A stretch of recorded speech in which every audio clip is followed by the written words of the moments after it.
It's 4:25 a.m., you've finished your overtime work as usual. The moment you open the door, you realize something's wrong. The living room is pitch black.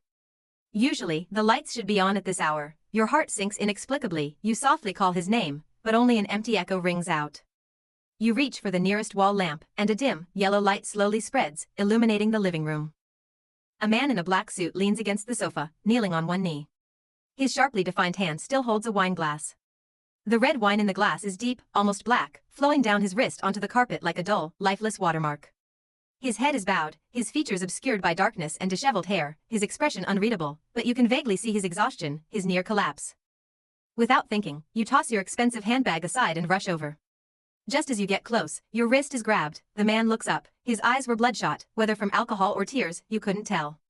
His handsome yet sharp eyes held emotions you couldn't decipher, and his voice was low and unusually calm. You didn't come home last night. He paused, his tone cold as a statement. I thought you wouldn't be back tonight either. Your heart tightened slightly. What happened yesterday did make you feel guilty.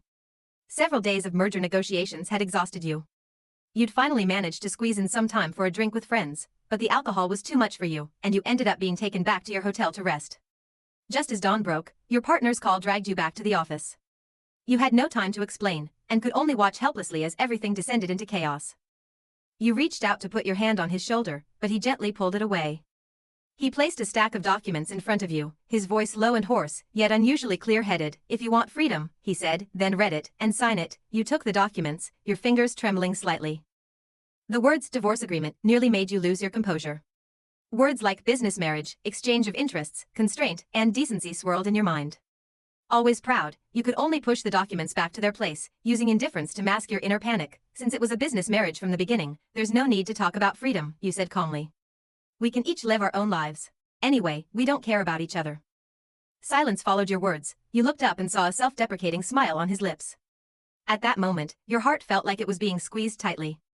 Just as you were about to speak, he pulled you closer. His palms were burning hot. You were only wearing a white shirt and a fitted skirt today, the shirt slightly disheveled from running. The air conditioning was set low, but his touch still made your exposed skin involuntarily tense.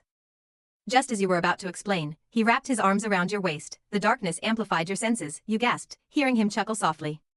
The next second, a restrained yet passionate kiss landed on your lips, brief and intense, carrying a faint taste of alcohol, yet leaving you dizzy. He stepped back slightly, his gaze fixed intently on you. It's you, he said. Before you could react, he spoke again, his tone almost self-destructive in its frankness. From the very beginning, the only one who didn't care about this marriage was you. He was kneeling before you.